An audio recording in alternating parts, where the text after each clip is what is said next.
A unos meses de su centenario evocamos la memoria de Álvaro Mutis y sus sueños intactos. El triángulo amoroso de los pescadores de perlas regresa al Palacio de Mármol. Rafael García Villegas, amigos de Noticias 22, qué alegría estar con ustedes en esta hora que les hemos preparado con muchísimo gusto. Mi querida Laura Barrera, amigos del auditorio, bienvenidos. Hola, Laura Regis, en la traducción de lenguas de seña mexicana, un programa muy variado, la hora cultural de la televisión mexicana. Y arrancamos con un tema bastante delicado, interesante, espinoso. Que hay que abordar además. Y que no solo en México, sino la comunidad internacional está preocupada por ello. Efectivamente, está buscando soluciones para que el arte no sea moneda de cambio de organizaciones criminales.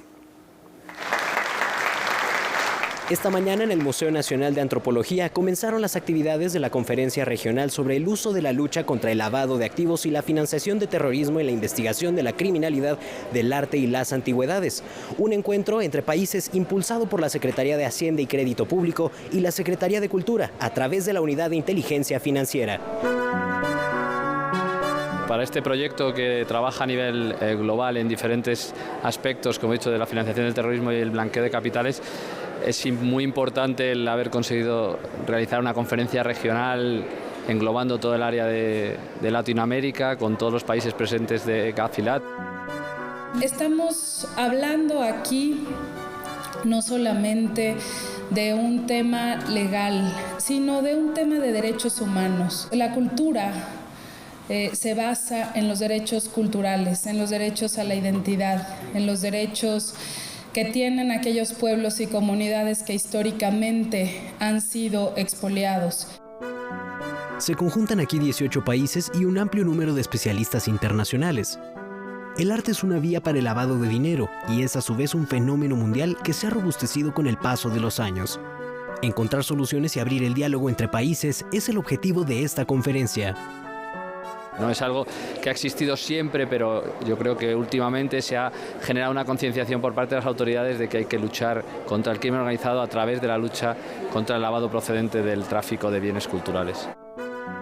Durante la ceremonia inaugural, la secretaria de Cultura del Gobierno de México, Alejandra Frausto Guerrero, aprovechó para condenar nuevamente la subasta ilegal de 30 piezas del patrimonio mexicano en la Casa Neerlandesa de Swan. Ha salido de manera ilegal de nuestro país. Una subasta no puede lavar el daño de un delito. Invitamos a que dejen de traficar con nuestro patrimonio y con nuestra identidad y que respeten y valoren lo que los pueblos están haciendo en esta época. La titular de Cultura también remarcó la labor que ha hecho el Gobierno de México para recuperar bienes patrimoniales en los últimos años. Hasta el momento, de acuerdo con sus declaraciones, se han repatriado 11.505 piezas, en su mayoría arqueológicas y algunas históricas. Si tenemos la oportunidad de unir, como lo hicimos el año pasado a través de la cultura, para que nuestro patrimonio se preserve, para que este patrimonio que no solamente se defiende, sino se ama, sea capaz de regresar a estar en contacto con las culturas que están vivas. Así se vivió la ceremonia de inicio y la conferencia se celebrará en la Ciudad de México hasta el próximo jueves 11 de mayo. Con imágenes de Daniel Rodríguez y Francisco Hidalgo, reportó para Noticias 22 Rodrigo Peredo. Son ya 20 años de apoyar la formación de escritores. Así es, 4 lustros de enarbolar las letras mexicanas. La Fundación para las Letras Mexicanas celebró 20 años de fortalecer la literatura y trabajar en beneficio del potencial creativo del país. Lo hizo con una ceremonia realizada en el auditorio Jaime Torres Bodet del Museo Nacional de Antropología. Aquí los detalles.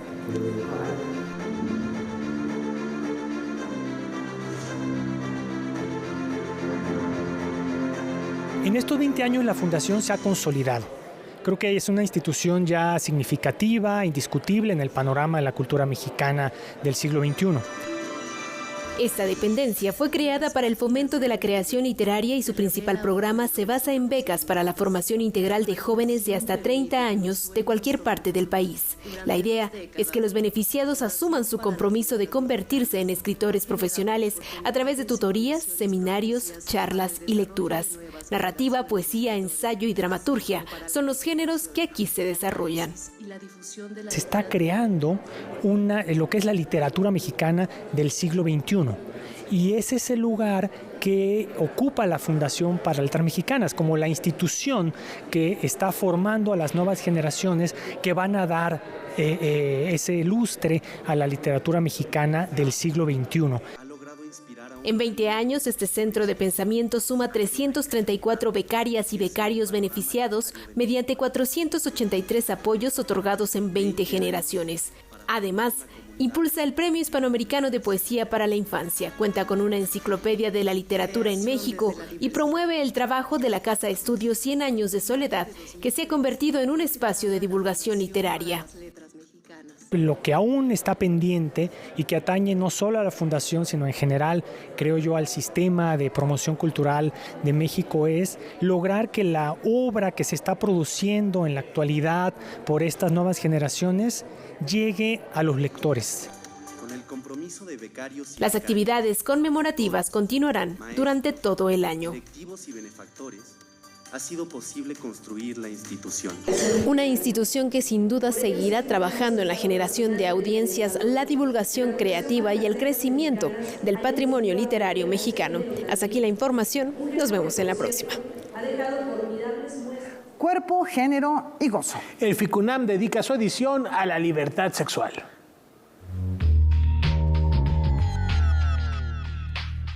Más de 150 títulos ofrecerá la 13ª edición del Festival Internacional de Cine de la UNAM.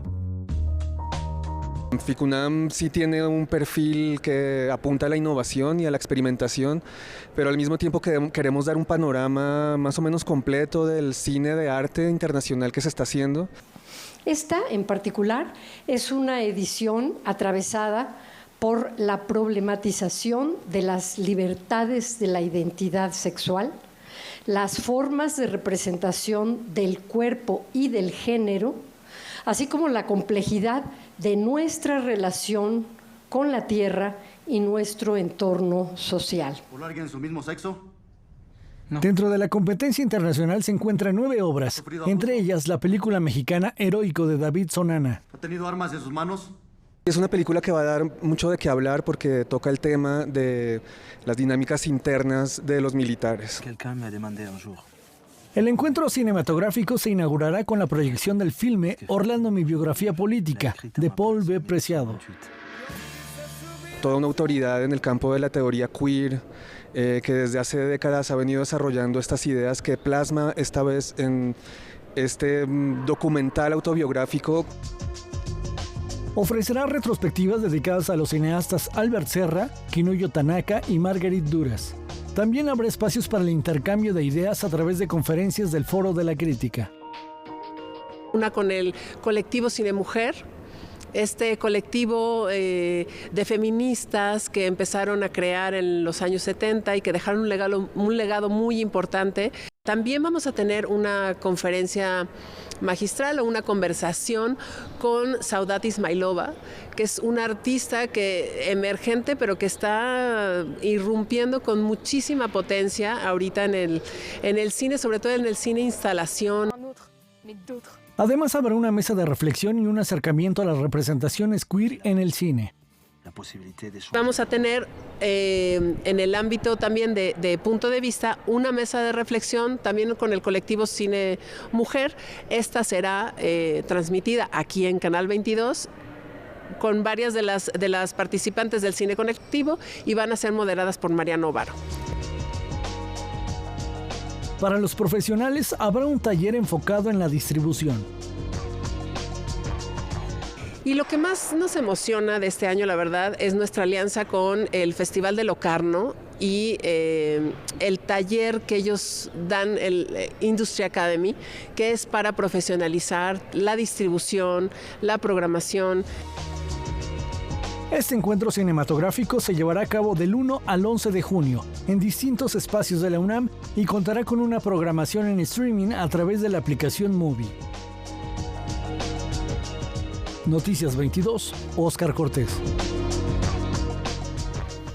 El amor por una mujer pondrá a prueba la amistad de estos pescadores. Regresa al Palacio de Bellas Artes una de las obras maestras de Bizet.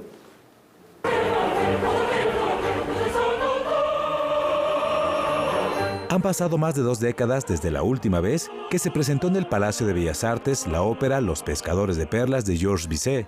Ahora regresa a este recinto. De una ópera que no es usualmente presentada en el mundo, una ópera que si bien es la primera obra maestra de Georges Bizet, pues él es más conocido por Carmen. Le ocurrió lo que a muchos autores, su ópera más conocida eclipsó las otras. Además se presentará una versión que fue revisada y modificada en 2002, mucho más apegada a la propuesta que quería montar el autor originalmente. Tiene importantes cambios, tanto en el primer como el segundo acto, y el final es absolutamente diferente al que se conoce en nuestro país y en muchas partes del mundo, hay que decirlo.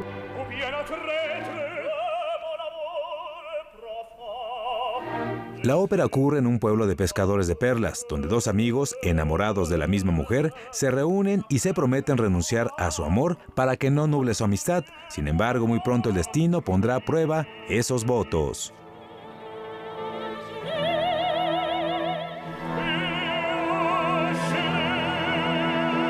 El corpus que presentamos esta temporada de Ópera de Bellas Artes en el año 2023, nos importaba mucho incluir una ópera francesa y una ópera que además pudiera dialogar con el resto de las óperas que estamos presentando.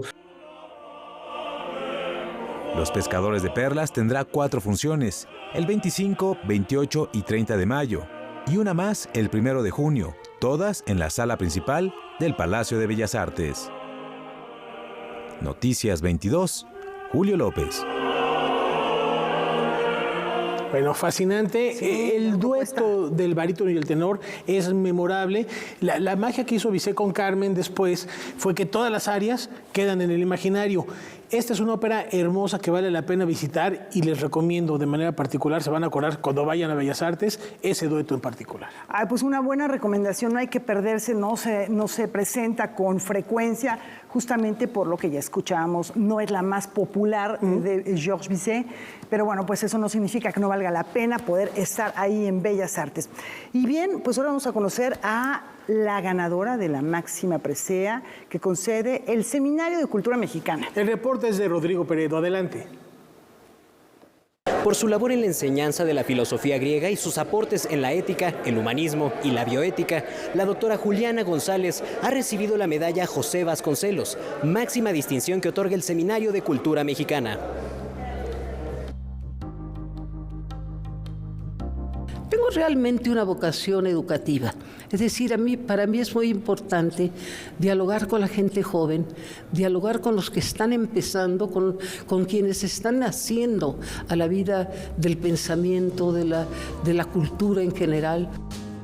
La reunión creo que ha sido muy bella, muy linda, muy cálida, en más de un sentido, muy diversificada también, lo cual me llena de alegría.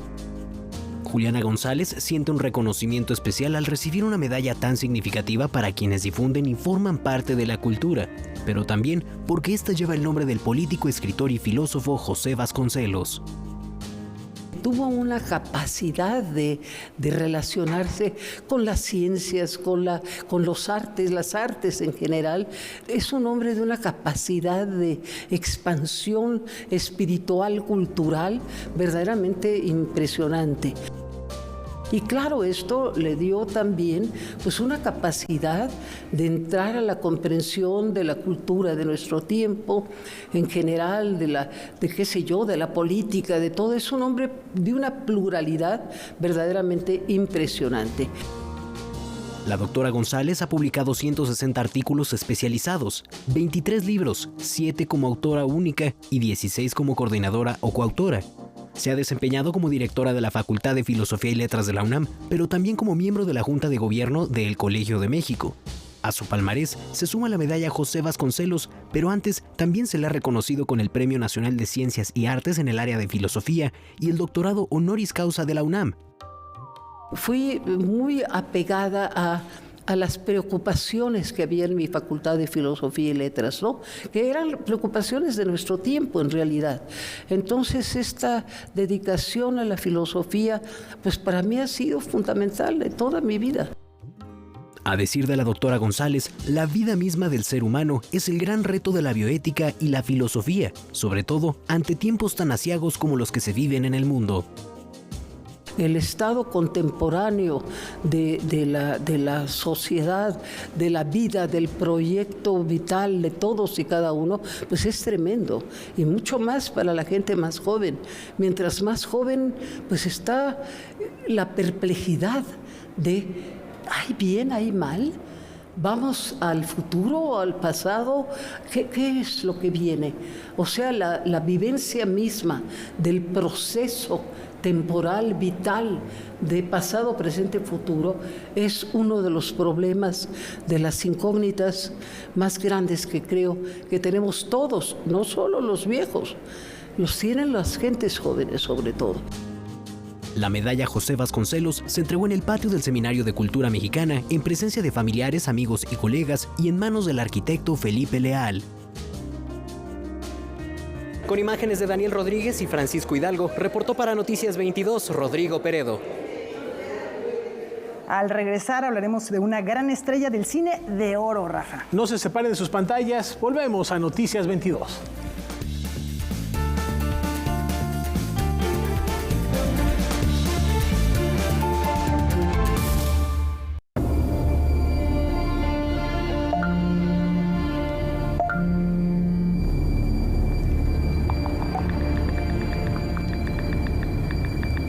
Usar el celular al conducir se ha convertido en la principal causa de accidentes viales.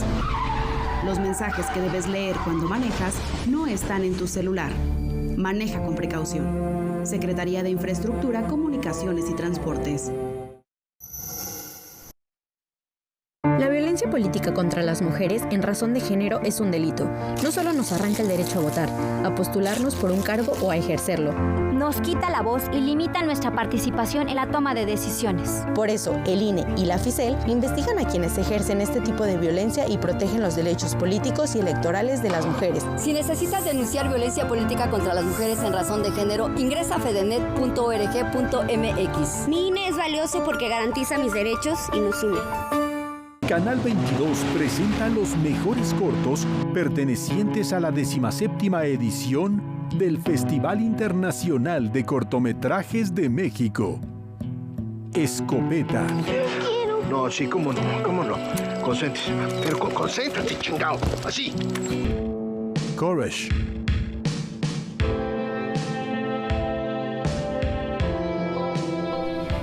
Los segundos más largos. No sé cuál vaya a ser el resultado, pero estarlo disfrutando. Avioncito.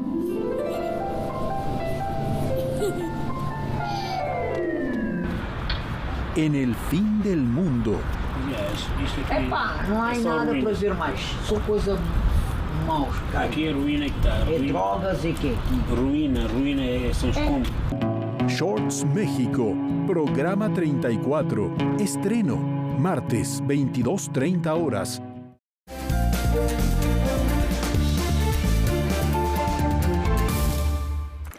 El universo no deja de sorprendernos y desde hace una centuria ya el ser humano se asomaba a las fronteras del infinito. Veamos esto. En las conferencias que presenta el Colegio Nacional, se presentó el ciclo Noticias del Cosmos, a 100 años del descubrimiento del universo más allá de la Vía Láctea, que estuvo a cargo del doctor Bernardo Cervantes Sodi, quien platicó sobre el descubrimiento que abrió el panorama de la astronomía a otros alcances hace un siglo. Podemos producir galaxias de juguete. Hace 100 años los astrónomos y la humanidad no sabían si la Vía Láctea era la única galaxia en el universo o si era una entre tantas. Ese era un problema abierto en astronomía, dada la dificultad que tenemos para establecer distancias a objetos distantes. El 6 de octubre de 1923 se realiza una observación que cambiaría nuestra perspectiva del universo. El astrónomo estadounidense Edwin Hubble lleva a cabo una observación de la nebulosa hasta ese entonces de Andrómeda, que ahora conocemos como la galaxia de Andrómeda, y en esta observación, tomando una placa fotográfica, se dio cuenta de que existía un punto muy brillante, que originalmente asoció con una explosión de una estrella, una nova. Hubble observó que este punto aumentaba y decrecía su luminosidad con un periodo regular y pudo percatarse de que ese punto era una estrella variable, las cuales permiten determinar distancias. A partir de una relación entre el periodo de variabilidad de esa estrella y su luminosidad, Hubble pudo determinar la distancia a la estrella y por consiguiente la distancia a Andrómeda. Y con ello pudo determinar que definitivamente la galaxia de Andrómeda se encontraba fuera de nuestro sistema galáctico. Era un sistema independiente. Hemos sido capaces, empleando este tipo de observaciones, de determinar que vivimos en un universo tipo gran explosión, un universo que tuvo un origen físico hace 13.700 millones de años y que desde entonces se ha ido expandiendo de manera acelerada hasta el universo que vemos en nuestros días. Para Noticias 22, José Meléndez. Esta noche evocamos la memoria de una de las leyendas de nuestra cinematografía.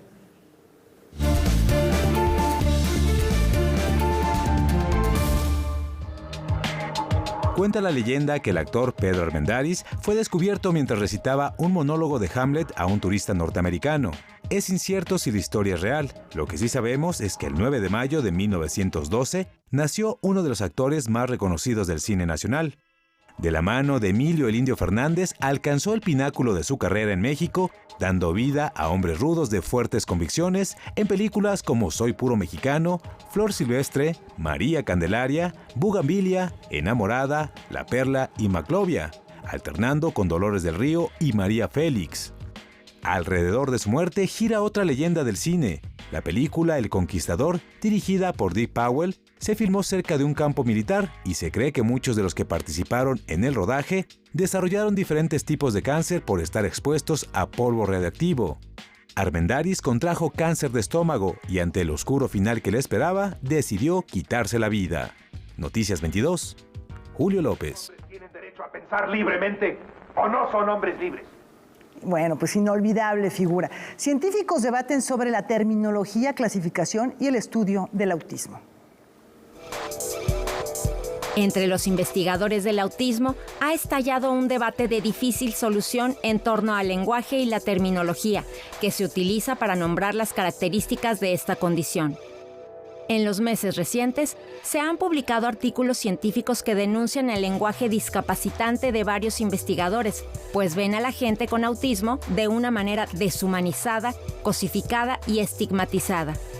De acuerdo con un reporte de la revista Science, las primeras descripciones del autismo en la literatura académica lo han descrito como una condición que afecta a la interacción social y la comunicación, y los investigadores y doctores lo han enmarcado como un trastorno médico con un conjunto de síntomas a tratar.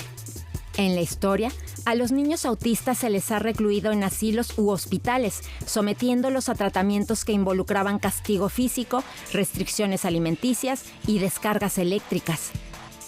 Contra esto, investigadores del tema, de los cuales varios son personas autistas, lamentan que, hoy en día, se sigan utilizando términos con connotaciones negativas que describen a estos individuos como desconectados del mundo exterior o completamente inexpresivas y aparentemente sin emociones. En el otro extremo están los estudiosos que argumentan que si no se pueden usar palabras como comportamientos desafiantes, trastorno severo, síntomas o comorbilidad, entonces ¿cómo se supone que se deben estudiar esas cosas? Y temen que utilizar terminología neutral como rasgos o características en lugar de síntomas minimizará la gravedad del autismo, especialmente cuando el paciente no habla, tiene discapacidad intelectual y requiere de apoyo para vivir. Y mientras esta disputa sobre el lenguaje continúa, los científicos de ambos bandos han sufrido ataques desde las redes sociales, ante lo cual han surgido voces más moderadas que proponen apoyar un lenguaje más neutral, pero sin reaccionar si alguien continúa usando la terminología tradicional. Otros proponen que ante la irreparable fragmentación del campo, se le divide en grupos y se usan terminologías separadas, pero encuestas de adultos autistas arrojan que aquellos consideran la medida dañina y la segregación innecesaria. Polémico debate. Para Noticias 22, Katia León Monterrubio. El viacrucis de las madres mexicanas es el tema esta noche en Zona Violeta.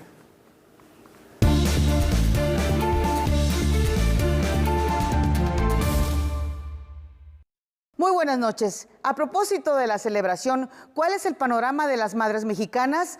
¿Cuántas son jefas de familia? ¿Cuántas son las que trabajan fuera y dentro de casa, además de cuidar hijos? Según el INEGI, de más de 48 millones de mexicanas de 15 años y más, el 72.4% son madres, más de 35.2 millones de mujeres a lo largo y ancho de este país.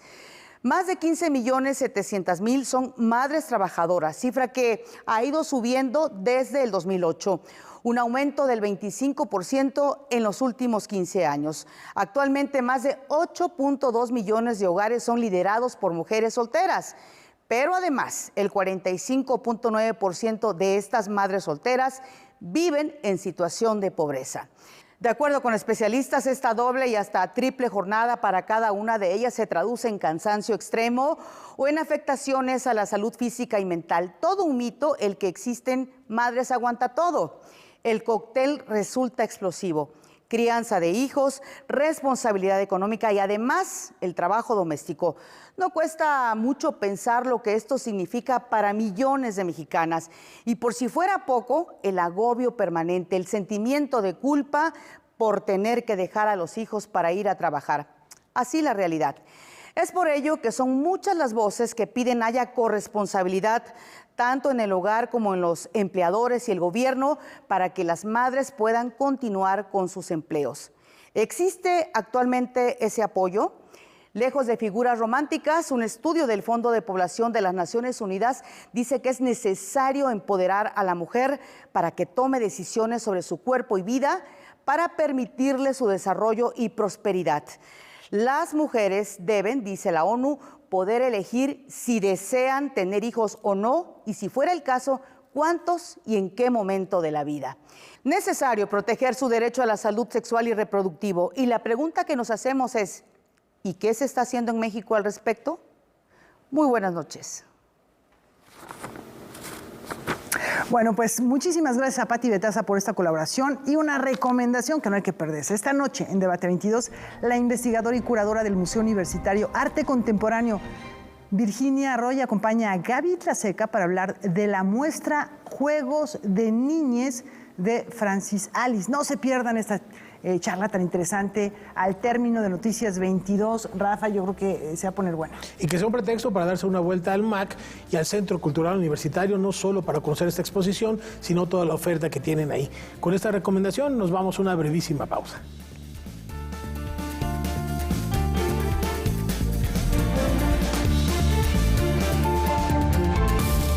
Silvia Lemus platica con grandes personalidades. A mí me gusta pensar que una vez que la música entra a nuestra vida, se queda en ella por siempre. Su historia. Cuando escribo trato de llevar a los personajes como a los límites. Sus obras y referentes. El trabajo del teatro te enriquece extraordinariamente. Silvia Lemus presenta Tratos y Retratos. Nuevos capítulos. Miércoles, 22 horas. Canal 22 presenta los mejores cortos pertenecientes a la 17ª edición del Festival Internacional de Cortometrajes de México. Escopeta. No, sí, cómo no. Concéntrese. Pero concéntrate, chingao. Así. Courage.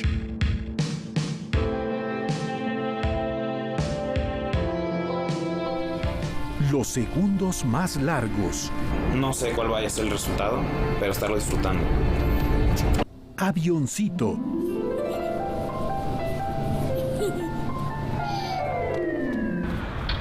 En el fin del mundo. Epa, não há nada para ver mais. Só coisa maus. Aqui a ruína que está. É drogas e quê? Ruína são os compros. Shorts México, programa 34, estreno, Martes, 22:30 horas.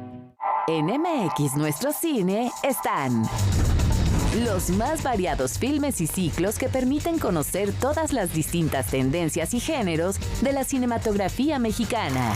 ¿A qué horas son? Las 8 en punto. ¿No será que tienes algo escondido por ahí? ¿Qué actriz que aprobé? No aprobé nada. Anúnciate en MX Nuestro Cine. Comercial @canal22.org.mx.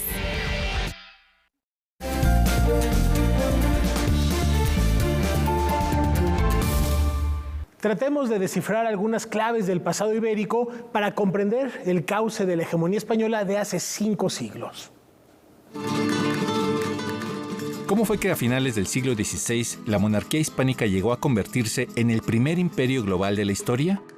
¿Qué es y cómo se construye y cómo fracasa un imperio de tal hegemonía política? Estas preguntas guiaron al historiador José Javier Ruiz Ibáñez en una travesía de más de 3 lustros para desentrañar las claves del pasado ibérico.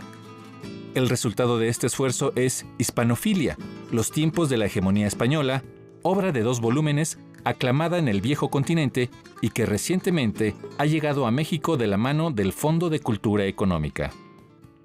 Este libro partió de una constatación básica, un fenómeno que no había sido estudiado. Ese fenómeno es que un imperio existe porque los demás piensan que es un imperio. No bastaba con hacer una simple propuesta, sino que había que estudiar lo que pasaba en todos los territorios que estaban, digámoslo de esta manera, a la sombra del sol español y del sol portugués en los siglos XVI y XVII. Trabajo riguroso y lleno de erudición, Hispanofilia, los tiempos de la hegemonía española, explora y analiza las claves fundamentales para entender cómo fue posible la construcción y el mantenimiento del poder global detentado por la monarquía hispánica. Una historia de relaciones a lo largo del planeta y que lo mismo habla de reyes y diplomáticos que de personas ordinarias.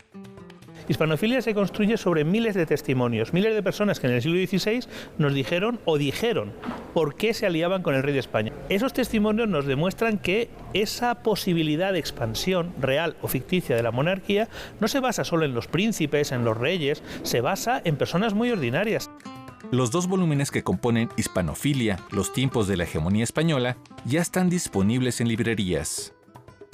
Hay muchos niveles de lectura y aparte tiene muchas anécdotas con las cuales, sin lugar a dudas, ustedes van a poder entretener a sus nietos en las largas veladas invernales. Así que nada mejor que comprar el libro. Con información de César H. Meléndez, Noticias 22. Es momento de tomar el pulso a la salud mental de las infancias.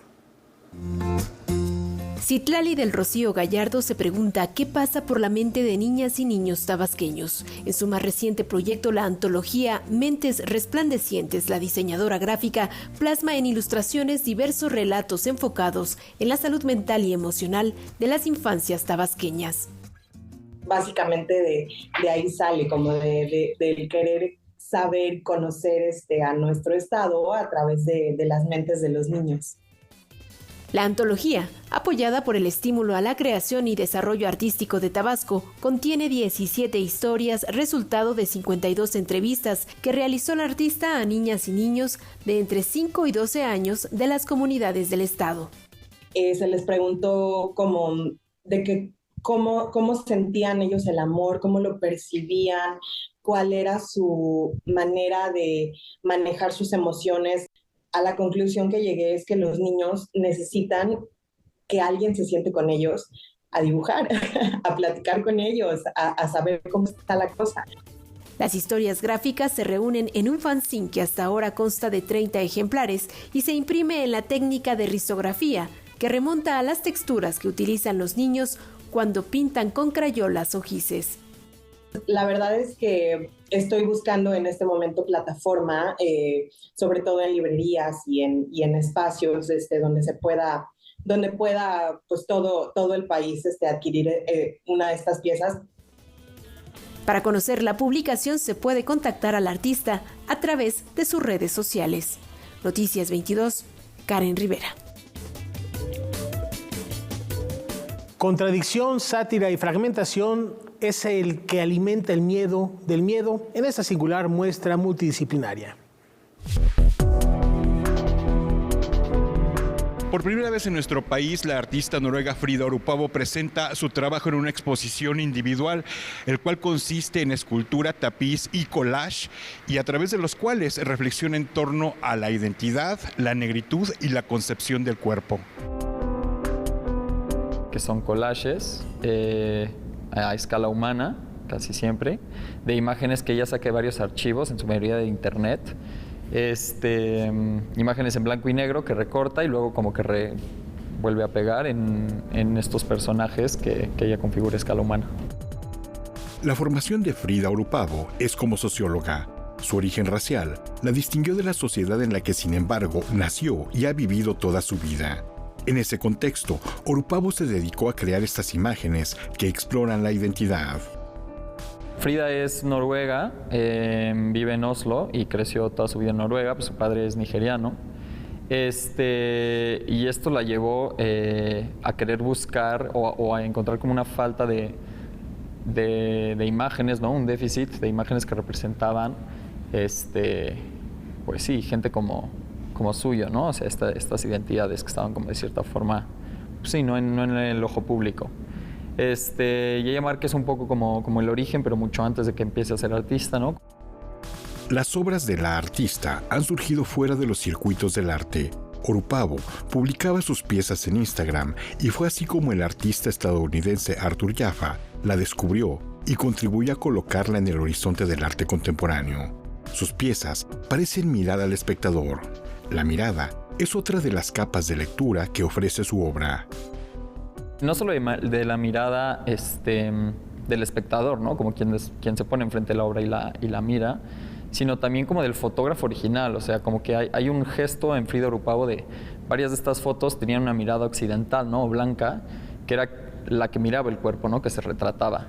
Y un poco al usar el collage, lo que hace Frida es como liberar estas figuras, ¿no? Estos personajes de esta mirada.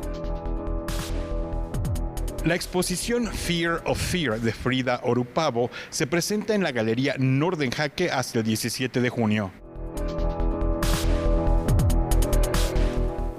Los estragos del conflicto con Ucrania se ven reflejados en el corazón de Rusia.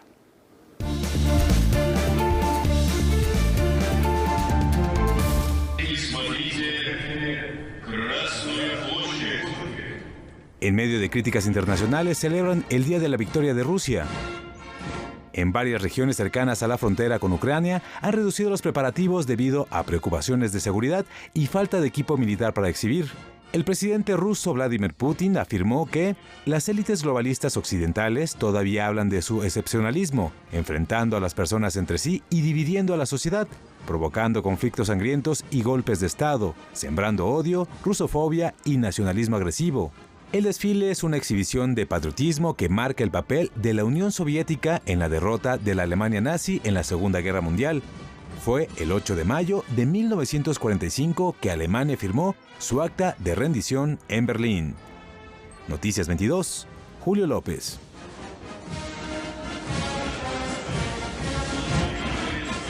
Esta iniciativa nos conmina a sumar nuestro granito de arena por el bien del planeta. Contrarrestar el cambio climático desde diferentes aristas es uno de los objetivos prioritarios en la Agenda 2030 sobre el desarrollo sostenible de las Naciones Unidas. Para lograrlo, la humanidad debe tomar distintas acciones y quizá la más importante es cambiar los hábitos de consumo para evitar la sobreexplotación de recursos. Seamos honestos, día con día recurrimos a objetos de un solo uso o materiales que con un solo rasguño tiramos a la basura. El Centro de Cultura Digital propone extender la vida útil de algunos objetos y frenar el consumo desmedido a través de Reparatón. Es una de las 3 actividades que van a estar integrando el laboratorio que llamamos Ética de las Máquinas, de ahí del Centro de Cultura Digital, y que en un sentido como más o menos amplio, como para contextualizar, está hablando como de cómo hacer que las tecnologías sirvan a las personas y a las comunidades que las utilizan y que no sean más bien sus usos determinados por las empresas fabricantes y distribuidoras. Se trabajará desde varias áreas como la reutilización de plásticos, adaptación de textiles, hacks para reparar el hogar o elaborar muebles, pero también habrá un taller para la reparación de bicicletas de la mano de Básica Studio. El eje principal es conocer tu bici. Para nosotras, que somos un taller que se dedica a la fabricación mecánica y de bicicletas, pues nos interesa y hemos vivido la importancia de tener autonomía para cierta reparación. Hay muchos tipos de hacks que se pueden hacer para detectar y para solucionar fallas cuando estás en un camino donde no hay nadie que pueda ayudarte, o estás en la ciudad pero son horas en donde no va a haber nada abierto. Reparatón se realizará del 12 al 14 de mayo de 11 de la mañana a 6 de la noche. Los primeros 2 días se realizarán en las instalaciones del Centro Nacional de las Artes y el último día será en la sede del Centro de Cultura Digital. Sí les recomendamos que para que le saquen el mayor provecho posible, pues que sí se entren a la página. Estamos en centroculturadigital.mx y ahí, pues bueno, les van a aparecer entre las primeras secciones de nuestra página la sección que se llama Reparatón. Y ahí viene cada uno de los formularios para inscribirse. Para Noticias 22, Rodrigo Peredo. Al volver exploramos los sueños intactos de Álvaro Mutis. En un instante.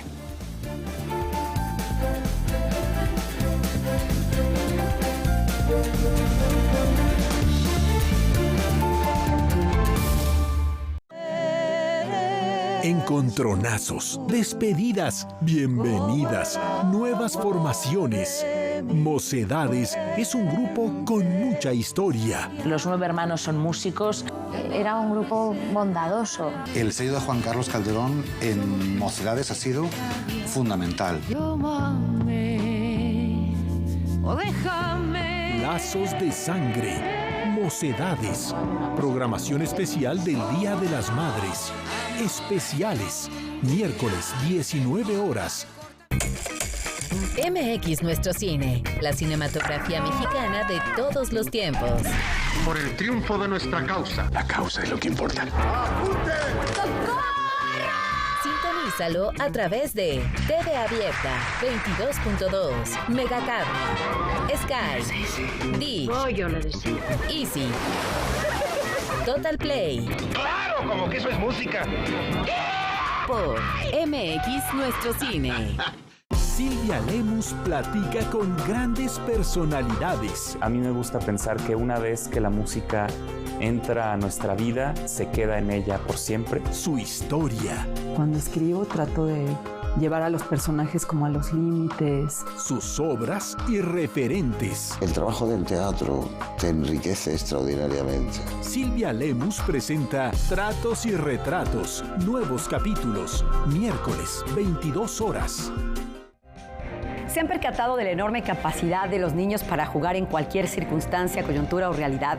El juego representa el todo para los niños y para nosotros. A través de él entendemos y nos conectamos con nuestro espacio, con el mundo, con las distintas realidades. Ya hay una exposición extraordinaria en el MOA que se llama Juego de Niños, que es de Francis Salis y que su curador está aquí con nosotros para invitarnos a esta maravillosa exposición. ¿Cómo estás, mi querida Virginia Roy? Bienvenida. Hola, Gaby, ¿cómo estás? Oye, ¿de qué vamos a platicar hoy en la noche? Pues vamos a platicar de muchas cosas. Vamos a hablar de esta serie que ha hecho Francis Salis, una serie que recoge más de 20 años de trabajo y diferentes juegos en muchos lugares del mundo. Cómo estos juegos, qué es lo que nos hablan los juegos, qué es lo que nos aportan, qué experiencia tenemos con ellos y cómo lo presentamos también en la muestra. Bueno, no se lo pierdan. Hoy en la noche, Canal 22. Hoy, 21 horas.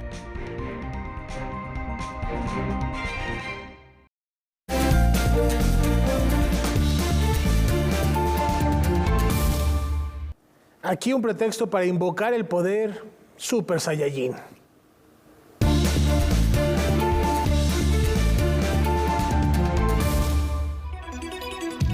Hay que desempolvar la nube voladora y el báculo sagrado porque este 9 de mayo el mundo celebra el Día de Goku. Sin lugar a dudas, este es uno de los personajes más queridos del anime japonés. La creación de Akira Toriyama ha sido ampliamente difundida por el mundo. El manga de Dragon Ball se compone de 519 capítulos impresos recopilados en 42 volúmenes.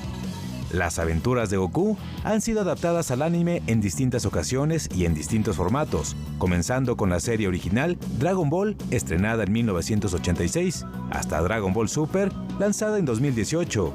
A esto hay que sumarle OVAs, especiales televisivos y películas de cine. En 2015, la Asociación de Aniversarios de Japón incluyó este día dentro del calendario de festividades de ese país y desde entonces, el 9 de mayo se festeja al Super Saiyajin. Noticias 22, Julio López. En agosto se cumplirán 100 años de su natalicio y en septiembre 10 de su partida. Un gran poeta. Y esta noche, para recordar y celebrar el legado de Álvaro Mutis, damos la bienvenida a su colega y amigo Jorge Ruiz Dueñas en Enfoques. Vamos con Laura Barrera.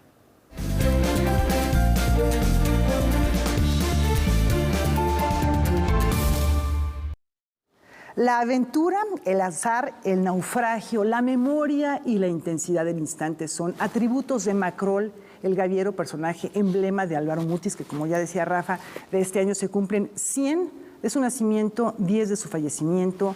Vivió en México, nació en Bogotá, Colombia, y por este motivo Ediciones Delirio publica este libro que reúne 16 relatos, algunas poesías, algunas reflexiones, ensayos en torno a este autor. Ahí estamos viendo la portada. Y entre los textos que más llaman la atención, entre los textos que podemos encontrar con mayor luminosidad, es el de Jorge Ruiz Dueñas, quien es poeta, narrador, integrante de número de la Academia Mexicana de la Lengua y que hoy nos hace el honor de venir al estudio de Noticias 22 para platicarnos de un texto de verdad muy luminoso. Jorge, de verdad un placer tenerte por acá. Y me gustaría leer un fragmentito que creo que nos da la pauta para platicar acerca de la manera en que te acercas a la obra de Mutis a través de la poesía. Claro. Porque él mismo lo decía, ¿no? Su narrativa también era poesía, ¿no? Dice, Mutis va del verso libre al poema narrativo, de ahí al relato poético y al desdoblamiento del poema como novela. Este viaje también que hace Álvaro Mutis como todo un navegante en las aguas de la literatura que era, tú lo descifras muy bien en un texto breve, porque son textos breves, pero muy, muy puntual. Bueno, es el resultado de una relación de casi 40 años. Y ciertamente desde antes fui un lector ávido de el propio Álvaro, pero ciertamente cuando da ese gran salto a las novelas, más allá de La mansión de Araucaíma, cuando vienen esas 7 novelas que tienen como presencia constante a Macrol, nombre que él inventa, nombre que él hace para que se suene en cualquier idioma. Entonces viene esa posibilidad de que el poema se vaya desdoblando, pero en ciertas ocasiones incrusta realmente verdaderos poemas. La oración de Macrol dentro de una mina es realmente algo sublime, es una de las piezas, diría yo, literarias más importantes en términos de poesía del siglo pasado, finales del siglo pasado. Es una especie de disección de este mecanismo de relojería. Citas por ahí, entre otros autores, Octavio Paz, hablas de que, bueno, no hay un verso, ¿no? Y que entonces, ¿cómo puede ser poesía? ¿Cómo puede ser un poema si no hay esta métrica? En realidad, desde antes, ya Eugenio Montale lo planteó claramente. Se le hizo la pregunta en estos términos y respondió que era un prejuicio creer que la poesía tenía que estar escrita en verso. Y naturalmente Octavio Paz dijo, tiene que existir poesía. No es un problema estrictamente de métrica. Y ciertamente, aunque hay cierto gusto últimamente por regresar, quizás como experimentación, como ejercicio, como gimnasia literaria, a las formas difíciles, sin duda, en algunos casos, el verso libre tiene una enorme posibilidad de manejarse. A veces el alejandrino, en fin. El lector, la verdad, no va a buscar cuál es propiamente la técnica utilizada por el poeta. Lo que va a buscar es la poesía, el mensaje, y crear su propio poema, porque el lector está creando un nuevo poema. Ahora, ya sea en los poemas propiamente o en las narrativas, en las novelas, el personaje de Macrol el Gaviero, también aquí tú lo mencionas. ¿Qué puede ser? ¿Es un héroe? ¿Es un antihéroe? ¿Es un personaje trágico? En efecto, es un antihéroe. Es un antihéroe. De hecho, Mirta Cesarego hizo un libro que se llama Las ganancias del perdedor. Es el loser. Es un hombre que siempre tiene problemas de solvencia, siempre está metido en tribulaciones diversas, en empresas difíciles, pero siempre rodeado de la gran amistad de Abdul Bashir, su gran amigo, y de situaciones muy, muy interesantes que le dan un gran realismo a las 7 novelas de ese ciclo. Ahora que estamos conmemorando este par de aniversarios que tienen que ver con su fallecimiento y con su nacimiento, ¿cómo crees que las nuevas generaciones tendrían que leerlo, abordarlo, a la luz de lo que estamos viviendo en el mundo contemporáneo, Jorge? Yo creo que Álvaro tiene una literatura, sobre todo una narrativa que es asequible a cualquier edad y que los jóvenes tienen gran gusto. Yo recuerdo en Guadalajara, en la Feria de Guadalajara, cuando se hacía un salón, se decía X autor con 1,000 jóvenes. En el caso de Álvaro fueron 1,500. No podíamos contener ya tantas personas dentro de, incluso por razones de seguridad. Es decir, hay una cierta vocación. Y uno de los tantos premios, al menos uno de los 5 premios que obtuvo Álvaro en Italia, fue por votación. Votación de los lectores. Eso quiere decir que es un autor vigente todavía, que será un autor vigente porque trata temas que son eternos, la angustia existencial, y sin alejarse de la realidad, de los grandes problemas, del hambre, de la miseria, de la expoliación, qué sé yo, de lo que Nietzsche mismo decía que era la razón misma de la vida, ¿no? Efectivamente, está este impulso vital, esta reflexión muy profunda, pero a la vez también el atractivo de su manera de escribir, el atractivo de las historias que nos va contando. Bueno, y sobre todo, insisto en que no deja de hacer poesía. Cuando Mutis hace primero La Balanza, un libro con otro joven, y que, bueno, pues ese libro se incendia en los desórdenes que hubo precisamente en el famoso Bogotazo. Luego después sigue con los hospitales de ultramar, los elementos del desastre, en fin. Inclusive el título de este libro viene de un tercer libro de aquella época, que son Los trabajos perdidos.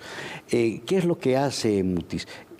Aparece siendo un joven ya como un poeta maduro, como un poeta formado. ¿Por qué? Porque había sido un enorme lector, un gran lector. Mutis es criado en Bélgica. Su padre tenía una tarea de corte diplomática, entonces él aprendió un francés fluido y era un gran lector. Pero después, cuando regresan a Colombia con su madre, en esa dulce pereza de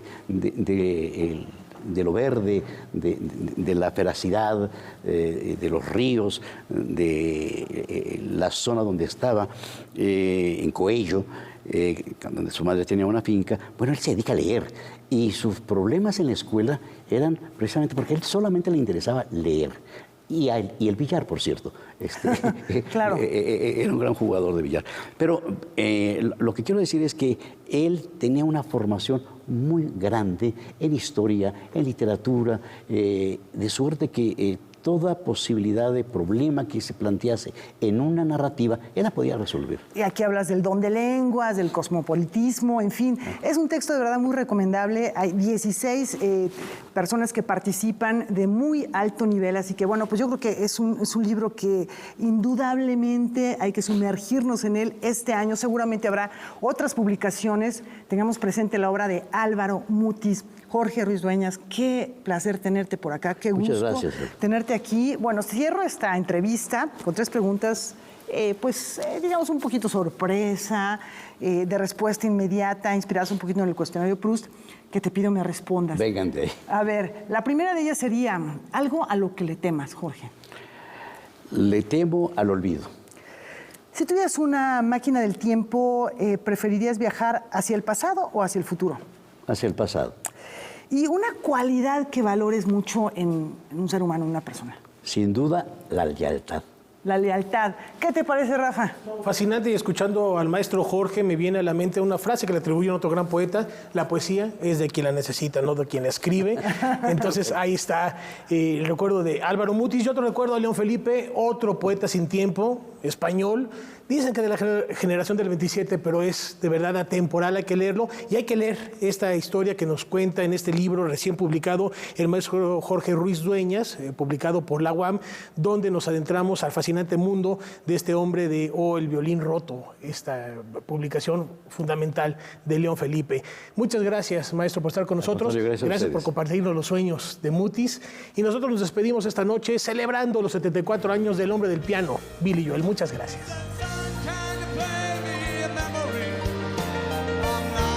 Sure.